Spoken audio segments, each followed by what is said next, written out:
The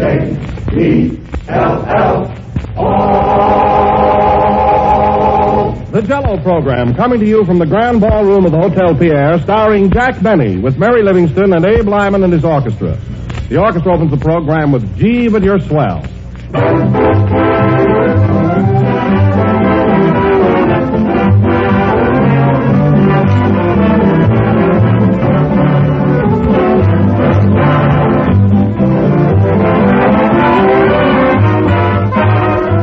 You've often seen the hallmark on gold or silver, but perhaps you never knew why it is there.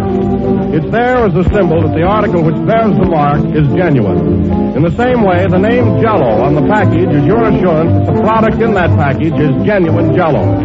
And so the reason I keep emphasizing those big red letters is this. Jell-O is a gelatin dessert. The name Jell-O is a trademark belonging to General Foods. When you see the big red letters on the box, you know you're getting genuine Jell-O made by General Foods. So if you hear any other flavored gelatin dessert referred to as Jell-O, you'll know that is incorrect. For there is only one Jell-O, and only Jell-O brings you that extra rich fruit flavor. That's why Jell-O is the most popular gelatin dessert in the entire world today. So be sure you get the real thing. Always insist on genuine Jell-O.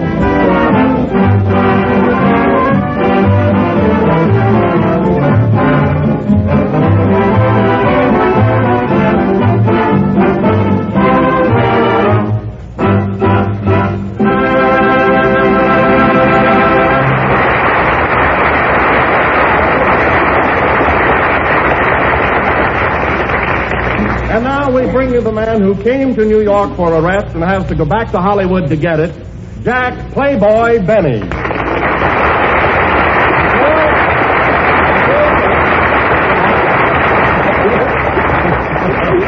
Well, hello again. I got this horn left over from last night, folks, and I want to tell you, Don, you're right about me being a playboy. I'm a regular demon since I've been in New York. Shows and parties and one nightclub after another. Woo! Oh, Jack, stop carrying on so. You know, you're not as bad as you're painting yourself. I'm not, eh? Don, I've been carousing around like a madman. Boy, am I sophisticated. I can't understand that, Jack. You don't drink anything. I don't, eh? Last night I had a gin fuzz. That's fizz.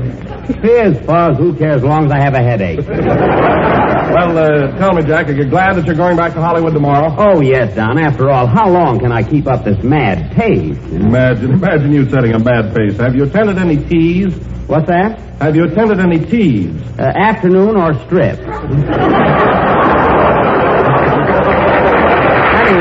that was good, wasn't it? All right, Jack. All right, I thought that was good. Anyway, I'm really just all in. Oh, hello, Abe. Hello, Squirt. Squirt? If you've been hanging around with me lately, you'd find out what kind of a guy I am. Oh, you're not so wild. Oh, that's what you think. Only yesterday I was thrown out of Shraff. You were? Yes, sir, and I would have reported that bouncer if I knew her name. And I'm not kidding. Hello, Jack. Oh, hello, Kenny. Toot, toot.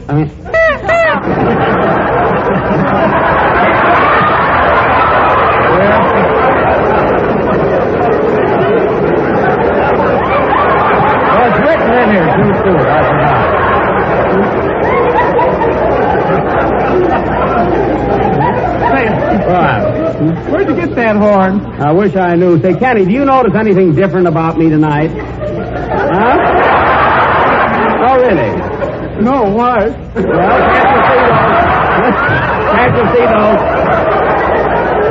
can't you see those dark rings under my eyes?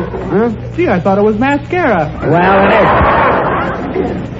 Hey, Jack, give me that horn, will you? Oh, no. This horn and a chicken sandwich cost me $14. Say, Kenny, we missed you last Sunday when you had to go back to Hollywood. How did your picture turn out? Oh, swell, Jack. You know, Phil Harris is in it, too. And, oh, boy, the girls at the studio hanging around him. Oh, taking my place, huh? Nah, these are young girls. Oh. Say, Kenny, who has the love interest in your picture? I have. And there's one place where I sing a love song to the leading lady right under her balcony. Yeah? And when I finish, she smiles and throws the rolls at me, and then she comes running down the steps. Yeah, and then what happened? That's when Phil Harris takes her over. Well, that's not very fair. Don't you feel badly? No, I got a rose out of it. Well, when I get back to Hollywood, he'll have some real competition. I've learned plenty here on the gay white way. Hello, you little desperado. Oh, hello, Mary. Say, Don. Yes, Mary. Take that horn away before he plays the bee on it. Well, I'll tell you, Mary, I've just worn to a frazzle from this constant hurly-burly and excitement. I gotta go someplace where I can be alone for a couple of hours. Why don't you find out where your last picture's playing? Yeah,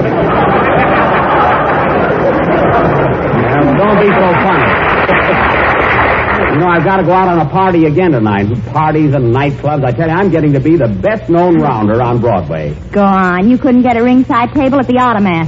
Oh, I couldn't, eh? No kidding, Mary. I really think that Jack has turned out to be a pretty wild sort of a guy. Oh, yeah? He went to Minsky's the other night and fainted during the opening chorus. Well, it was hot in there. Was it? Wow! Kenny, now let's drop all this talk. I'm on the ragged edge now. And, hey, play something soothing, will you, so I can sort of pull myself together? Okay. Say, Jack, when you go out tonight, you want to try something that'll pick you right up? Sure, eh? What is it? A Striker's cocktail. Well, I bet this is a piece of a gag coming. I can see that. A Striker's cocktail, what's that? One drink and you sit down. Oh, no, not me. I can hold my own. Why, you even stagger from an alcohol rub. Is that so? Better be careful, Jack. You keep this up and you'll look as bad as Fred Allen. Now, wait a minute, Lyman. You're talking about my pal. You say one word against Allen, I'll have him knock your block off. And I'm the guy that can tell him. Freddie and I may have had our little spat, but underneath it all, there's a spark of loyal friendship that can never be extinguished. Play, Lyman.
Keep Me Warm, played by Abe Lyman and his orchestra. And incidentally, folks, Mr. Lyman is making his farewell appearance on this program tonight because we are going to Hollywood next week, among other reasons. Meaning what?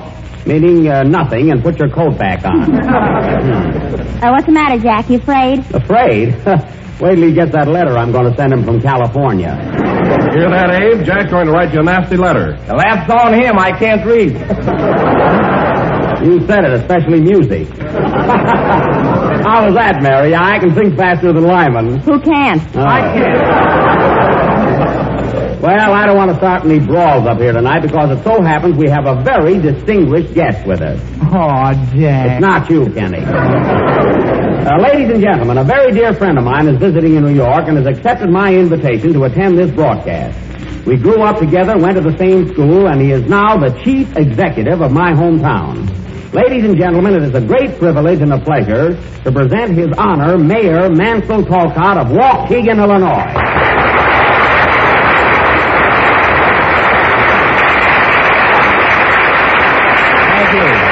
Thank you, ladies and gentlemen. I really didn't want to impose on you, Mayor, but knowing you were in town, I couldn't resist taking advantage of it. Oh, that's all right, Jack. I'm glad to be with you. Thank you. Well, Bitey, that's his nickname, folks. You don't mind, do you, Bitey? No. We all had nicknames in those days. Remember yours? Mine? Oh, yeah, let's see now. What was it the kids used to call me? Tuffy. That's right, Tuffy Benny. Did you hear that, Mary? I was quite a scrapper in those days. Time marches on. Yeah, never mind. Well, Bitey, tell me something about home. How's Julius Finnegan, Stub Wilbur, Ollie Eimerman, and the rest of the gang, eh? They're doing fine, Jack, and they're all proud of you. Oh, well, say, you remember Vivian Thompson and Hazel Clark? And say, Bitey, how's my Aunt Josephine? Oh, fine. She's still on the fire department. Yes. Good old Aunt Joe. I can still see her sliding down that brass pole, you know. Bitey, I'll bet the town has changed a lot since I've been there. Sure has, Jack. You remember the blue suit that used to hang in the window in your father's store? Yes, I do. Well, there's a gray one there now. Probably the same suit. I told Dad to buy an awning, yeah. Well, Bitey, now that you're here, I do want to congratulate you on the success of your political career. Thanks, Jack. You know, I bet when we were kids and went to school together, you never dreamed that you'd become mayor. You got about the lowest marks in the class, didn't you? No, next to the lowest. Oh, I thought we were tied. Not quite. Say, Jack, on your way back to Hollywood, you're going to stop off at Waukegan for a day, aren't you? I certainly am. Yes, sir. That's fine, because we're planning a celebration for you. Jack Benny Day in Waukegan. Well, thanks, Bitey. I appreciate that. I do. Now, we're not going to make a formal affair or present you with a loving cup or the key to the city. Well, I'm glad you're omitting that ceremony. However, I called a meeting of the local merchants, and as a token of our esteem, we decided to call off all of your old debts. Well, thanks, but I imagine they're outlawed by now anyway. Now, Bitey, before you leave, I'd like to have you meet the members of our cast. I know they're eager to meet you. First, Mary Livingston. Mary, this is His Honor, Mayor Talcott of Waukegan. How do you do, Mayor Talcott? Hello, Mary. Say, Jack, is that a real mustache? Yes, it is. Quiet. Gee, there's not much of it, is there? Mary. Now, Bitey, I'd like to have you meet our orchestra leader. Not that it'll improve your social standing. Anyway, this is Abe Lyman. How do you do, Mr. Lyman? Glad to know you, Your Majesty. Hey, that's Your Honor. Go on, Your Honor, as a judge. I ought to know. There, you see what I'm up against? And this is Kenny Baker, our tenor. Well, hello, Kenny. How's that wonderful voice? If you'd listen in every week, you'd know. Kenny! Now, come here, Don, and don't embarrass me by asking the mayor if he likes Jell-O. Bitey, this is Don Wilson. I'm very glad to meet you, Don. How do you do, Mr. Mayor? That's better. At least Don got the title right. Yeah, but we got the laugh. Now, go away. Well, Bitey, it's about time for Lyman to play a number, so how about you and I sitting down and having a little chat? Or you and me, rather. Which is correct, Abe? You and I or you and me? You and him. Don't drag me into this. Play, Lyman. Come on, Bitey. Right with you, Jack.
Diamond and his orchestra. And now, ladies and gentlemen, as our feature attraction tonight, in honor of my boyhood friend, Mayor Mansell Talcott, and also to revive memories of our youth, we will go back through the years and reenact a day in our lives when I was just a kid helping my father in his department store in Waukegan.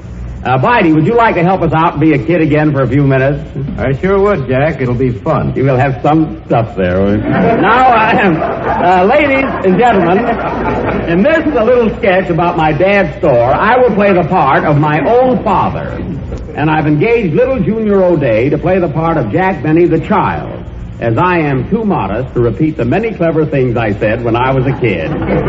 Gee, I was bright. Well, let's get started. Mary, would you like to be a customer in my father's store? Not at his prices. Well, I'll give you a discount. Kenny, while we're fixing up the store and moving in the merchandise, you can sing your song. Huh? All right, Jack, but don't be too noisy. We won't. Sing, Kenny. Come on, fellas, give me a hand on this, will you?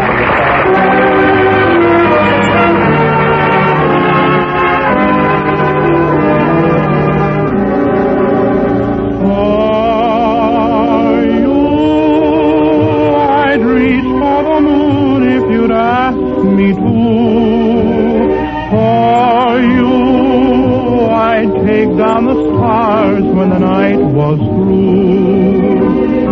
In winter, I'd be bringing the spring to you. In summer, every moment I'd sing to you, cling to you. For you, I'd see that your daydreams would all come true. For you, there's nothing that I wouldn't gladly do. Above you, there'd be nothing but heaven's blue. To love you would mean living my life for you. Every move you would make, I would watch every step you take. You'd mean so much to me. Every beat of my heart would be for you.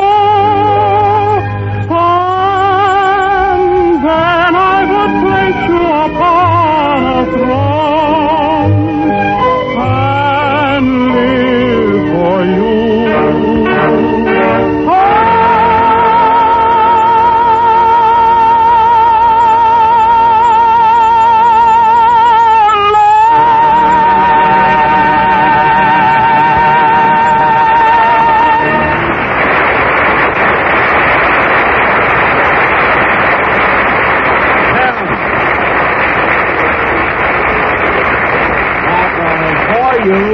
For you from Kenny's picture, The King and the Chorus Girl.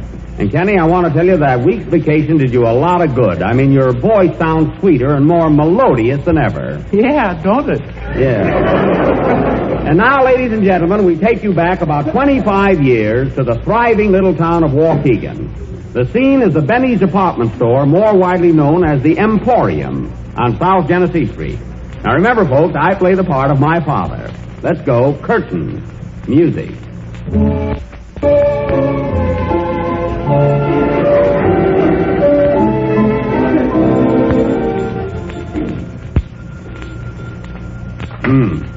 Hello? Waukegan Emporium. Oh, good morning, Mrs. Penchel. Yeah, a birthday present for your husband? Well, we just got in something new, a nightshirt with pants. They call them pyjamas. No, you don't need suspenders. Yes, I'll send them over as soon as the horse gets up. Goodbye. Jackie. Yes, Pa? Go into the back room and practice your violin. I'm not spending 50 cents a lesson for nothing. Aw, I don't wanna. You're going to learn to play the violin if it takes a week. Now go in there and practice the B. It'll come in handy 25 years from now. Then what's the rush? What's the rush? That little Freddie Allen is talking already. Now get in there and practice. Oh, all right. And don't practice too loud. I gotta make a living. Certainly an unbusy day. Hello, Mr. Benny. Well, little Mary Thompson, what can I do for you? Nothing. I'm just window shopping. Window shopping? Why don't you do it outside? Why don't you wash your windows? Well, it's dangerous. Last time I done it, the glass warped. Say, how's that suit I sold your father? The coat and pants are fine, but the vest drags on the ground. Well, just tell him to tuck the vest in his trousers. He did, but his foot got caught in the pocket. And you can't blame the suit if he's clumsy. Close that door, Jackie. You know, Mary, someday that kid of mine will be a great violinist. Well, right now he's lousy. Davy, get away from that door. Stop hanging on my sign. People will think this is a pet shop.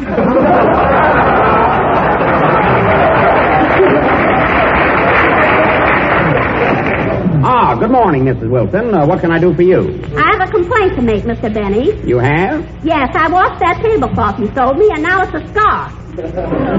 Oh, that's too bad. Wash it again, and you got a handkerchief. Mary. There's your little boy, Donald. How old is he now? 19 months. Well, what a cute little rascal.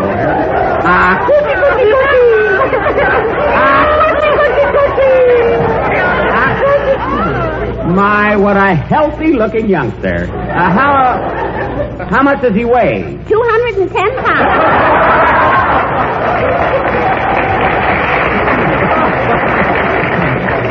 210 pounds. Well. And look, he's got 6 delicious chins. Turned as he ate. Well, does he talk yet, Mrs. Wilson? Does he? Darling, say something for Mr. Benny. Glum, glum. Oh. Now, come on, Donald. You can do better than that. Strawberry, raspberry, cherry, auberry, lemon, Come on, baby. lime.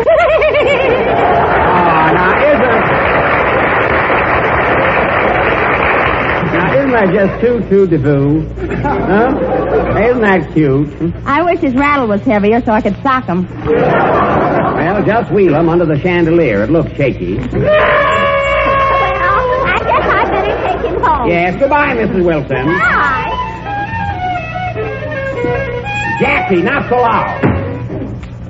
Good morning, boys. Hello, Mr. Benny. Say, where's Jackie? He's in the back room practicing. Can he come out and play ball with us? No, he can't, Mansell. All you think of is playing ball. How do you ever expect to become mayor of this town? Don't worry, I'll make it. Well, you can have my vote now if you'll buy a suit. That's fine. I'll be able to put the city hall in my vest. Don't be so fussy. Oh, please, Mr. Benny. Won't you let Jackie come out and play ball with us? I said no. Oh, gee, we need his violin for a bat. Well, he can't play baseball with you. He might hurt his hand, jeopardize his musical career. He's got 2 strikes on him already. Oh, yeah? He'll make good. What was that? Who threw that stone through the window? I did. This is my last week anyway.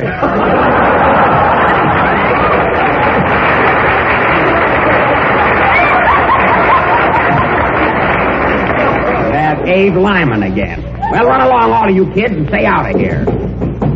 More trouble with those children. You think I was running a playground.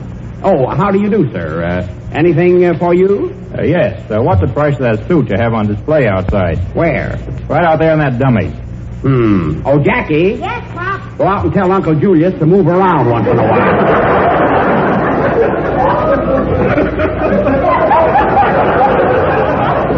Anything else, sir? Yes. How much is Uncle Julius? Get out of here. 23 skidoo. This is... Well, that was good in those days. A fine score. It's been 3 weeks since I heard the cash register ring. In the good old summertime, I'm selling essential wine. Hello, Spencer.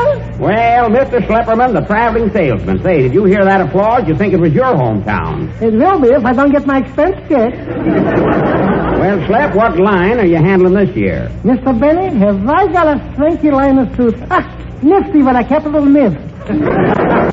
Well, I don't know. Everybody's complaining about that last lot of suits you sold me. What's the complaint, honey child?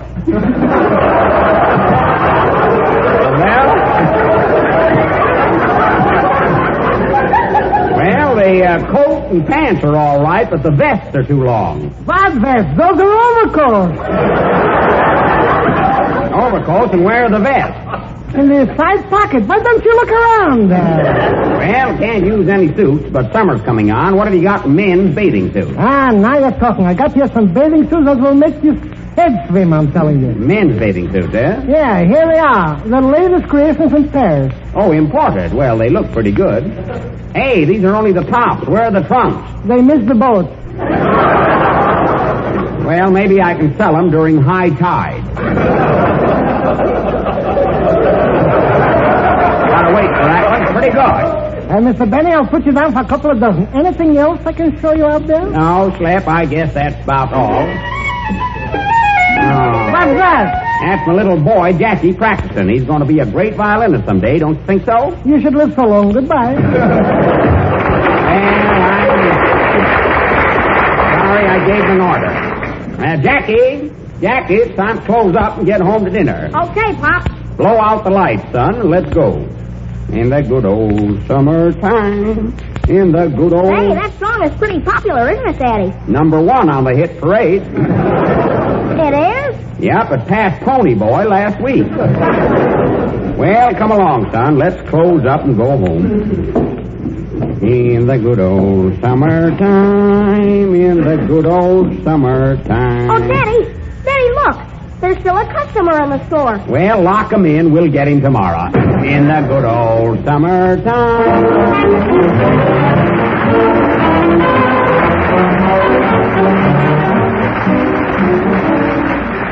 Officially, this is the first day of spring, and wherever you are, here's a spring to your main use. It's called Tropical Dessert, made with tangy, sunshiny lemon jello, and it's easy to make, too. You just dissolve 1 package of lemon jello in 1 pint of hot water. Chill until slightly thickened, and then fold in 4 figs and 8 dates chopped fine, and 1 banana thinly sliced. Mold and serve either plain or with whipped cream. It's gay to look at and downright delicious to taste. Why not plan to serve this tempting springtime dessert soon? But be sure you make it with genuine Jell-O, for Jell-O has that extra rich fruit flavor. Flavor from fresh, ripe fruit. So ask your grocer for Jell-O by name and look for the big red letters on the box. They spell Jell-O.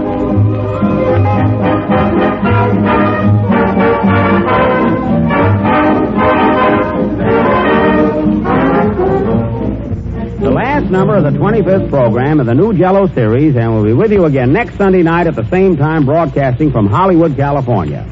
Well, Abe, I want to thank you for your swell cooperation, tell you how much everybody's enjoyed your work on this program. And I'm going to tell everybody on the coast that you're not as tough as we made you out to be. Well, I don't know about that. I'm pretty... Quiet. Well, Slap, it's been nice seeing you again, and I hope you come out to California. Well, you never can tell, Jackie boy. I got a trailer. Well, when you get a car, pull it out. And, Bitey, I want to thank you, too, and congratulate you, not only your political success in Waukegan, but on your dramatic triumph. Thanks, Jack. And by the way, don't forget to forward all of my fan mail to Waukegan. Yeah, what street address? They know me there. Oh. Well, folks, looks as though we'll have to leave you now. Say, Jack, What, Mary? is Mayor Talcott married? Why, certainly. Oh, then I'll go out with Lyman tonight. Yeah, good night, folks.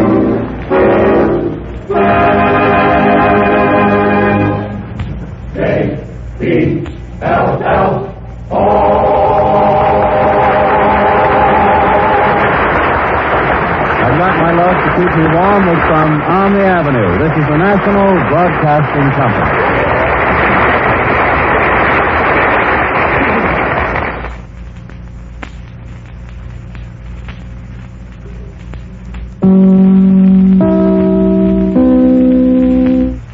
KFI Los Angeles.